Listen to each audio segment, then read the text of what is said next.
Good afternoon, everyone. I'm Dr. Kenneth Luke. I'm the Hawaii State Hospital Administrator.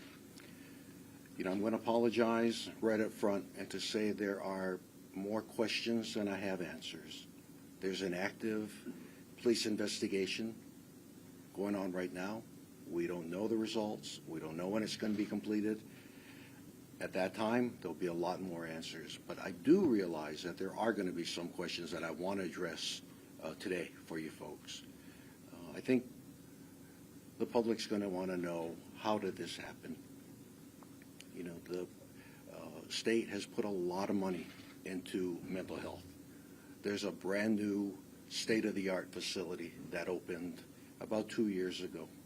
So there's a lot of questions that I want to try to clarify, that mental health treatment in our state exists along a continuum, that the state hospital campus is only one part of that continuum, that patients will progress, their treatment will advance as they get better. We want our patients to be treated in the most appropriate level of care. And oftentimes that means some time in the hospital and then continuing treatment in the community.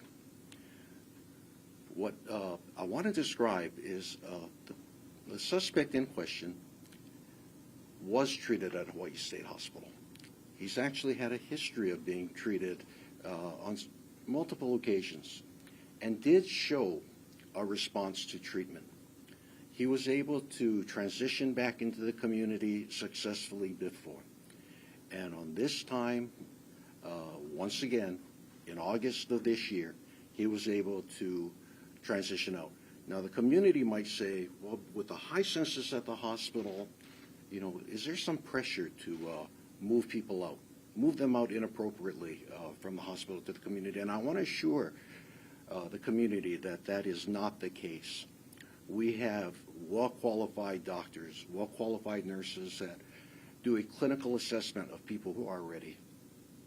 This includes looking at their behavior over a period of time, their acceptance of medication, how they cope, how they get along with others. And in this case, the patient in August did appear to be ready for discharge. In addition to our treatment teams, the courts actually issue permission for somebody to move out of our hospital.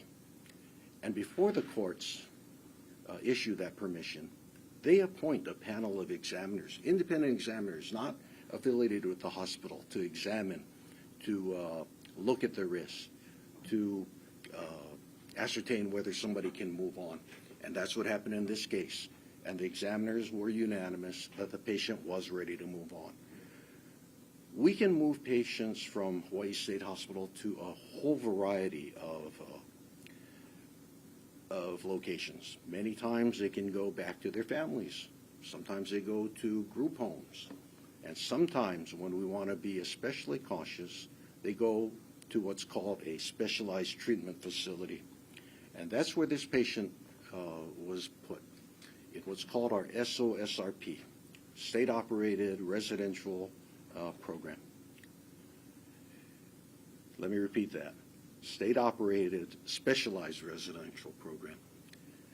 And this program offers 24-hour supervision and treatment that occurs during the day. And he was successfully there for 3 months before this happened.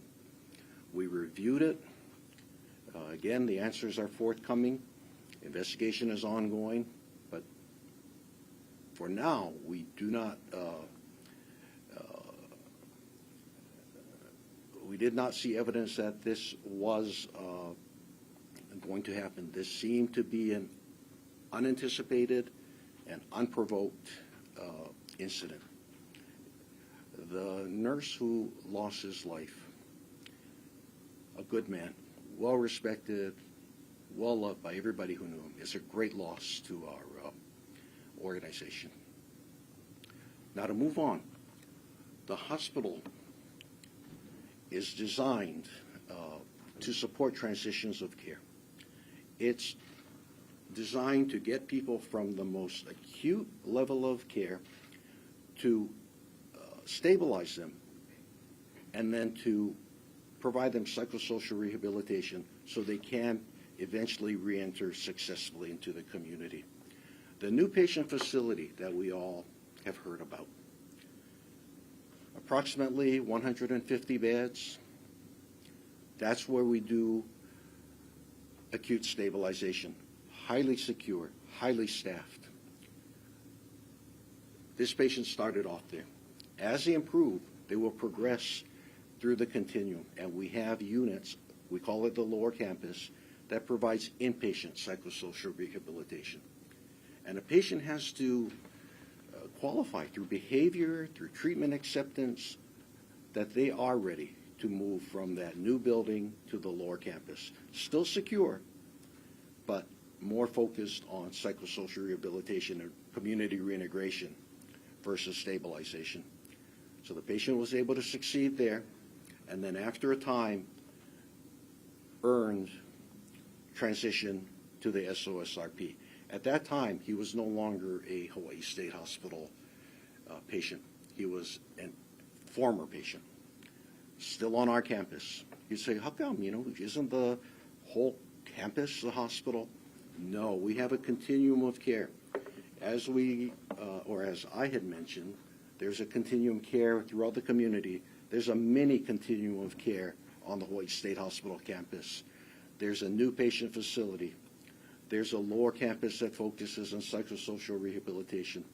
There's that specialized treatment facility, SOSRP, that's a step down. Again, supervised living, day programming.